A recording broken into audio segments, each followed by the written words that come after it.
ఎవడు భక్తితో నాకు పత్రమైనను పుష్పమైనను ఫలమైనను ఉదకమైనను ఫలాపేక్షరహితముగా సమర్పించుచున్నాడు, అట్టివానిని నేను ప్రీతితో స్వీకరించుచున్నాను.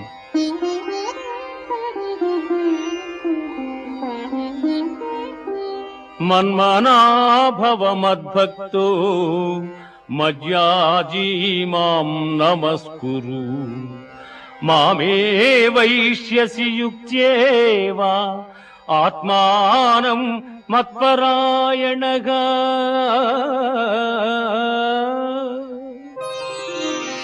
పార్థ, నాయందు మనస్సు లగ్నము చేసి ఎల్లకాలముల యందు భక్తి శ్రద్ధలతో స్థిరచిత్తుడవై పూజించితివేని నన్నే పొందగలవు. ఇది ఉపనిషత్తుల సారాంశమైన యోగశాస్త్రమున శ్రీకృష్ణుడు అర్జునునకు ఉపదేశించిన కర్మ సన్యాస ఆత్మ సంయమ